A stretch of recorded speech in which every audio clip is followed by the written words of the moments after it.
BSF सूत्रों के हवाले से खबर आ रही है कि पूरी अंतर्राष्ट्रीय सीमा पर पाक सेना के लोग तैनात हैं और हथियारों के साथ पाक रेंजर्स की मदद कर रहे हैं। गोलीबारी में जो हथियार इस्तेमाल हो रहे हैं वो पाक रेंजर्स के पास होते ही नहीं है, यानी कि जो मोर्टार से हमले किए जा रहे हैं वो पाकिस्तान रेंजर्स के पास होते ही नहीं है, यानी कि पाक आर्मी का पूरा तरह से यहां पर मदद है। पाकिस्तान की आर्मी पूरी तरीके से यहां पर मदद कर रही है पाक रेंजर्स की। और गोलीबारी में सीज फायर का जो उल्लंघन चल रहा है, जिस तरीके से गोलीबारी हो रही है, उसमें इस वक्त की सबसे बड़ी खबर।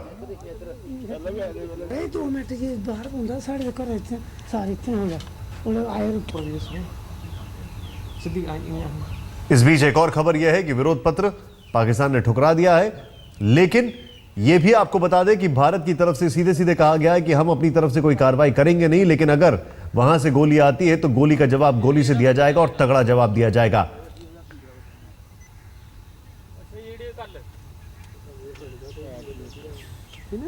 इस वक्त की बड़ी खबर आपको बता दें कि सीमा पार से जो फायरिंग चल रही है उसमें पाक रेंजर्स की मदद कर रही है पाकिस्तान की सेना, क्योंकि भारत का यह कहना है कि पाक रेंजर्स के पास वो हथियार होते ही नहीं है जिनका इस्तेमाल हो रहा है। अंतर्राष्ट्रीय सीमा पर पाक सेना के लोग पाक रेंजर्स को हथियारों से मदद हो रही है।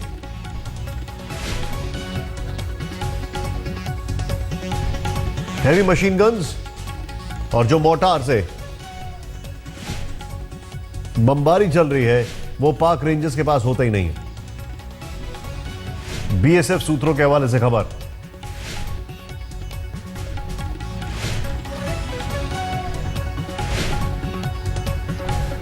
बयासी mm मोर्टार से जो शेलिंग चल रही है।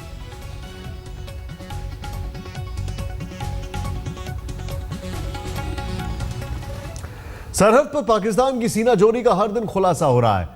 आज तक को मिली जानकारी के मुताबिक सरहद पर पाक रेंजर्स को पाक सेना खुलकर मदद कर रही है। ग्राउंड जीरो यानी सांबा सेक्टर से इस मामले में और ज्यादा जानकारी दे रहे हैं आज तक संवाददाता राहुल कंवल। इस वक्त आज तक की टीम सांबा सेक्टर में अंतर्राष्ट्रीय सीमा पर भारत पाकिस्तान के बॉर्डर के बेहद नजदीक खड़ी है और हमारे साथ बीएसएफ के तमाम जवान जो कि रात भर गश्त लगा रहे थे, बॉर्डर ऑब्जर्वेशन पोस्ट पर खड़े थे, पाकिस्तान की हर गतिविधि पर निगाह डाले हुए थे। खबरें इस तरह की आ रही हैं कि रात में कुछ घुसपैठ की कोशिश की गई जिसे बीएसएफ के इन बहादुर जवानों ने नाकाम किया। आइए लोगों से बात करते हैं और जानते हैं कि पिछले नए साल में किस तरीके से यहाँ पर इस तरह के पोस्ट पर जिंदगी बदली है। सर, आपसे हम शुरू करेंगे। ये बताएं कि पिछले 4-5 दिन में किस तरह की यहाँ पर लगातार फायरिंग आपको देखने को मिली?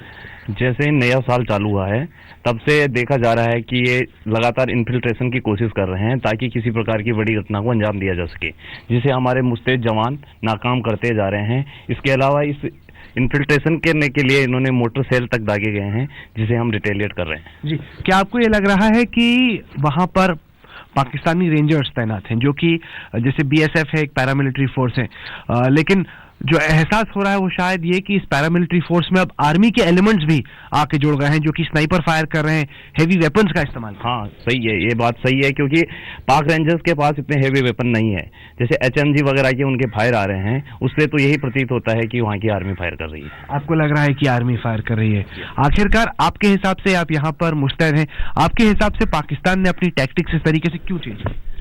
हो सकता है वो कुछ इन्फिल्ट्रेशन करा के कुछ आतंकवादी घटनाएं अंजाम देने की कोशिश में हो, साथ ही ये अपने जो इंटरनल उनके पेशावर वगैरह हमले हैं उनका ध्यान भटकाने की कोशिश की जा रही है।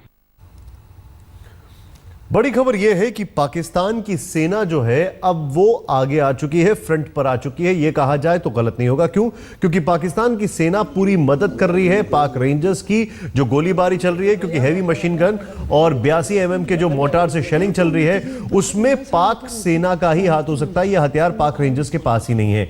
इतना ही नहीं, हमने बॉर्डर के उस तरफ हाफिज सईद को भी देखा है, हमने गतिविधियों को भी देखा है, जो गतिविधियां यहां पर आतंकियों के घुसने की हो रही हैं। यानी कि पाक सेना की तरफ से अब ये पूरा एस्केलेशन को बढ़ाने की कोशिश चल रही है।